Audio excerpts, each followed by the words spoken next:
When NASCAR returns to Sonoma Raceway June 21 to 23, it will do so to compete on a slightly different road course than what they've competed on since 1998. For the track's 50th anniversary, it will return to its original 12-turn, 2.52-mile circuit that utilizes the Carousel portion of the track, a sweeping downhill corner from Turn 4 down through Turns 5 and 6 to the facility's longest straightaway before reaching the Turn 7 hairpin. With the reintroduction of the Carousel, Sonoma is introducing a new area for fans to enjoy that area of the track. The track has rebranded the peninsula between Turns 1 and 6 as the Point. This area offers up-close views of both corners, as well as a direct perspective of the start, finish line and flag stand. The Point will be upgraded with a 1,550-square-foot Humboldt redwood shade structure, more than 700 feet of stand-up bars along the fence line and new food and beverage locations. Access to the area is free to all fans, and terrace seating is available on the hillside adjacent to Turn 1. Some moments they are Joey Logano. Other times they are Jimmy Johnson, or Kevin Harvick, or some other driver. This isn't a video game or make-believe. This is role-playing in the real world. They pilot a cup car. Crew members leap from the wall. Air guns whine. Lug nuts fly. Cup drivers rarely have time to take part in pit practice, so someone has to drive the car. That perk typically goes to an entry-level employee whose duties often include gluing lug nuts to wheels, stacking tires and monitoring air tanks. Mark Morrison said he'll never forget the first time he drove the car in pit practice at Hendrick Motorsports. That was 17 years ago. One of the sport's coolest jobs is more than a joyride. Teams rely on these drivers to place the car in the right position so pit crews can hone their skills. With track position critical in tenths of a second, the difference between winning and losing, what happens in pit practice can make a difference in a race. It all begins with who is driving the car. The fraternity of pit car drivers. Marcus Horton is 30 but looks young enough to get started. His father, Phil, is the pit coach for the Drive for Diversity program, but Marcus Horton didn't plan to be a pit crew member. He has a business degree from Marshall University but admits, "For me, I wouldn't want to be in an office all day. I like getting my hands dirty. I probably should have took up something different in college than business. I like art, I like photographs, but I'm not sure how well that was going to translate into the real world. I thought maybe I should do something that would benefit me in the long run." A couple of years after graduating, Horton asked his dad if he would coach him to be a pit crew member. The younger Horton was in the Drive for Diversity program for 3 years and served as a pit crew member for Carl Long's Xfinity team last year.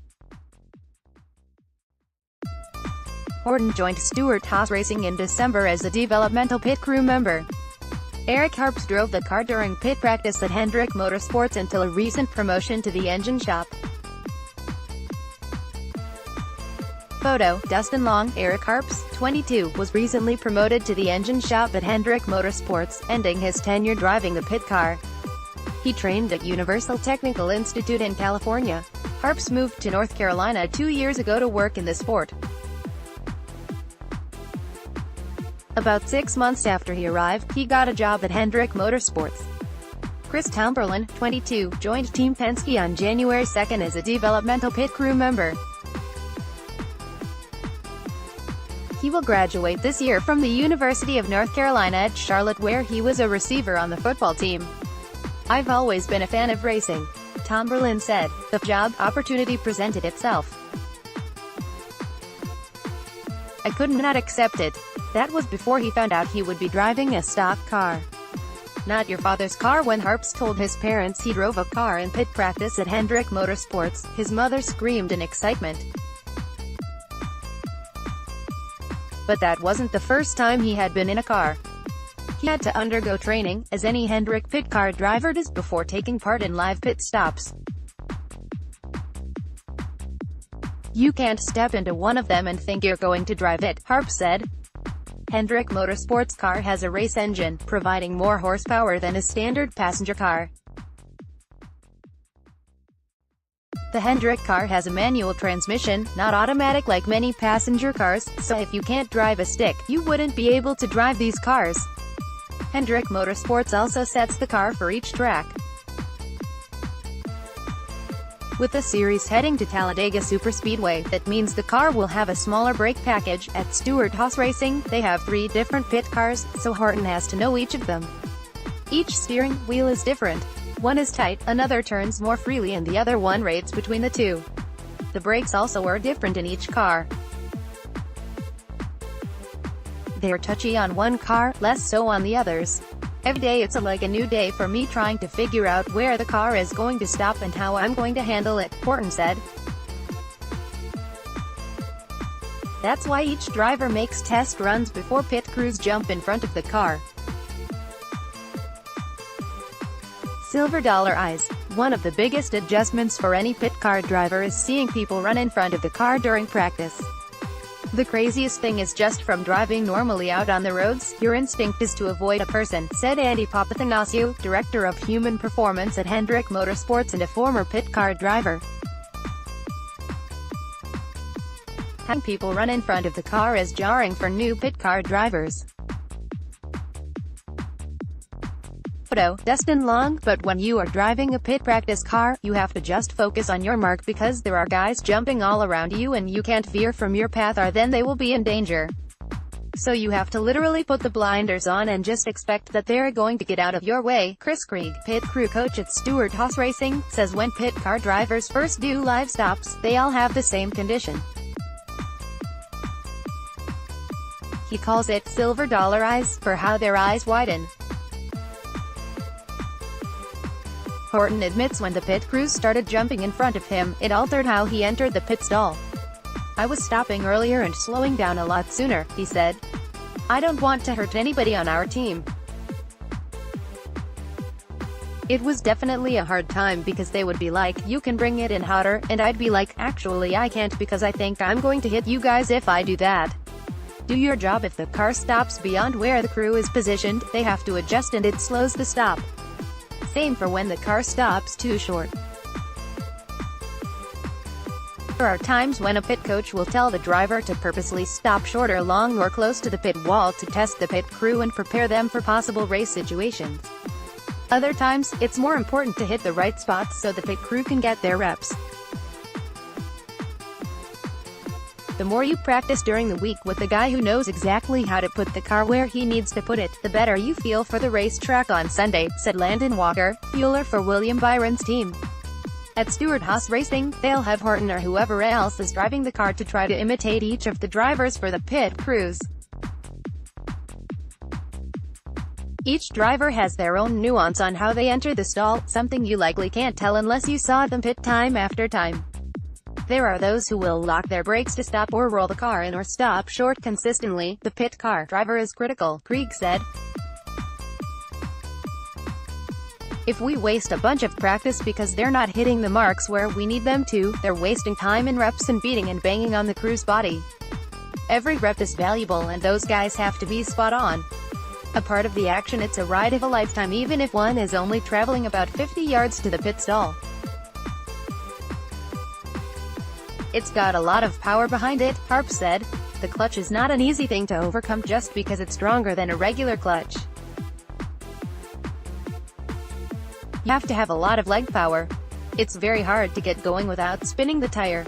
Once the car stops in the stall, there's still more for the driver to do. Keep the wheel straight for the tire changers. Don't stall the car.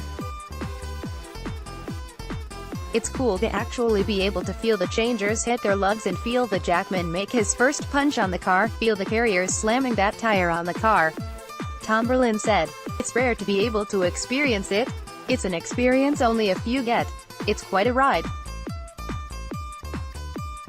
Follow at Dustin Long and on Facebook. What started off as a pleasant surprise this year has become the norm for Ryan Sieg Racing in the Xfinity Series. Through 8 races, Ryan Sieg and his number 39 Chevrolet have yet to finish worse than 12th. The team, based just outside of Atlanta, Georgia, has an average finish of 8.66, best among series regulars.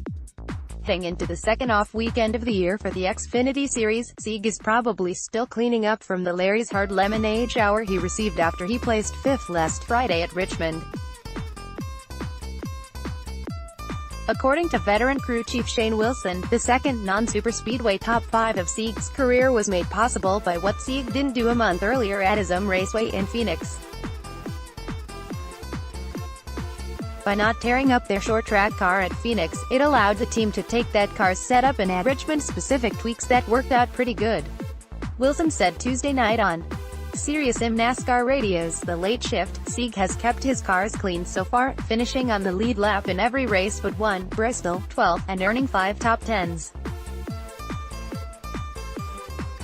That's the most in his 7-year, 133-race Xfinity career. Shane Wilson has been heading Ryan Sieg's surprise run in 2019.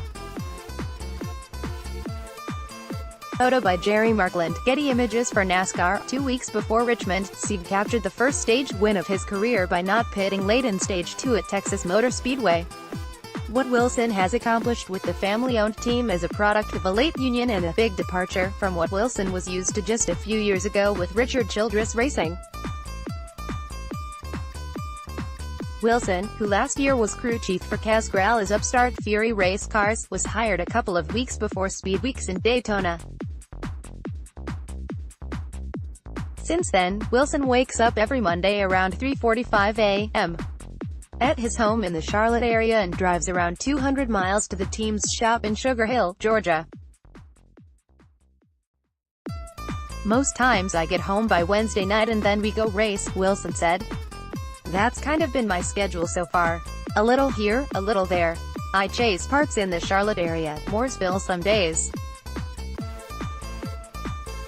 It gets me home a little quicker. There's a few of us that make the trip down here and they have a nice little, kind of like a college dorm up above the shop and some of us stay there. It's been fun. It's different, it's fun and it's been challenging.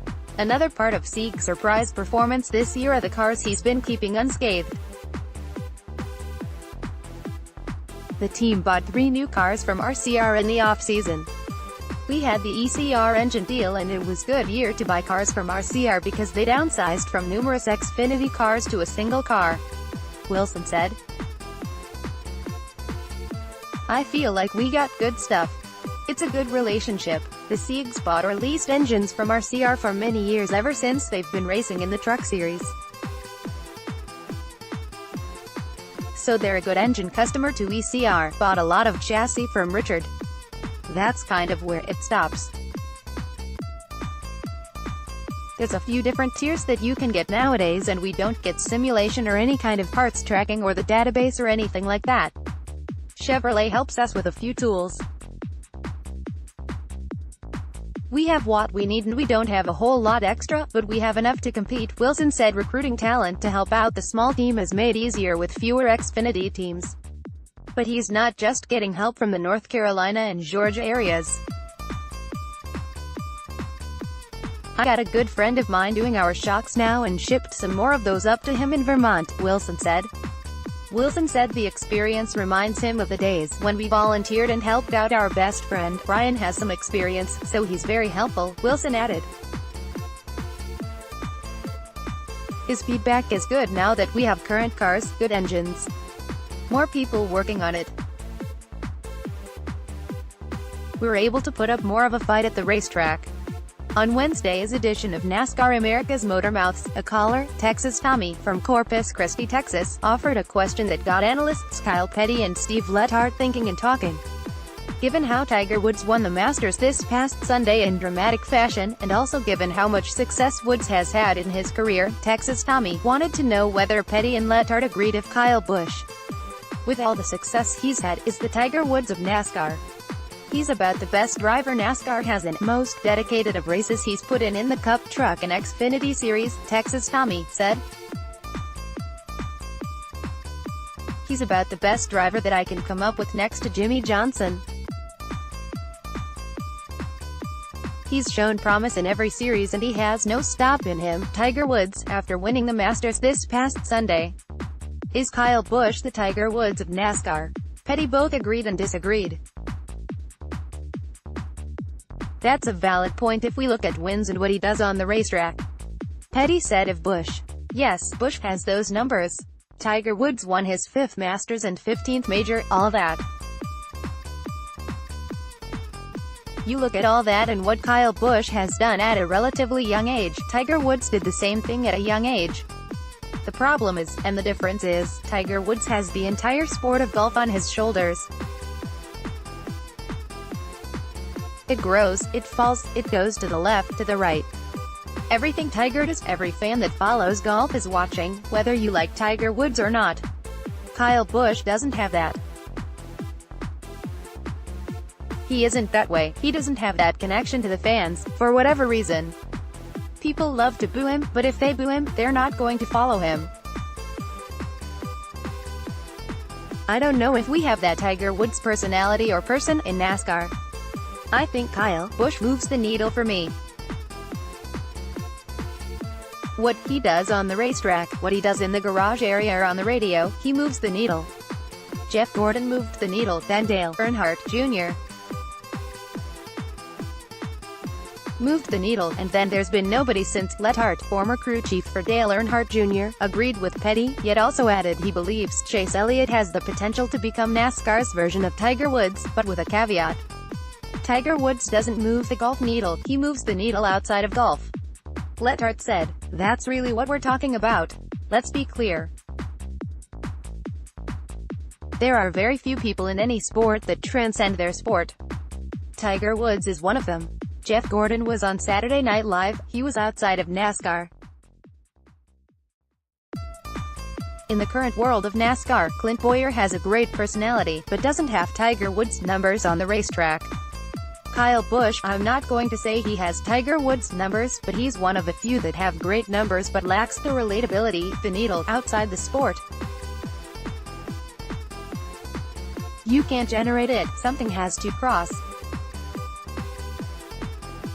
You have to have someone like perhaps Chase Elliott, someone who has the opportunity and the image and the ability. And then came the caveat from Letart, but then Chase Elliott has to deliver the numbers that we've never seen before, because that's what Tiger Woods did.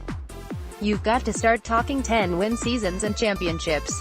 There is no recipe. It just happens. Follow at Jerry Bankowski. The Monster Energy NASCAR All-Star Race will feature a longer final stage for $1 million and some technical changes that could be implemented in the Gen 7 car. NASCAR announced the technical guidelines and race format Wednesday night. The 2 technical changes for the May 18th race at Charlotte Motor Speedway will be: this is expected to provide a more stable aero platform and create more consistent performance in traffic. This feature is expected to create improved aerodynamic parity and reduce engine temperatures. Throughout its history, the Monster Energy NASCAR All-Star Race has provided a platform to try new and innovative ideas, some of which we have incorporated on a full-time basis, said Steve O'Donnell, NASCAR Executive Vice President and Chief Racing Development Officer. Last year's All-Star Rules package resulted in one of the most exciting All-Star races in history.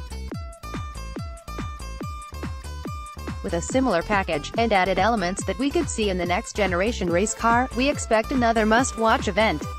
The format for the race is similar to last year with the exception of the final stage. That stage will be 15 laps, 5 laps longer than last year's race. That will make the race 85 laps total.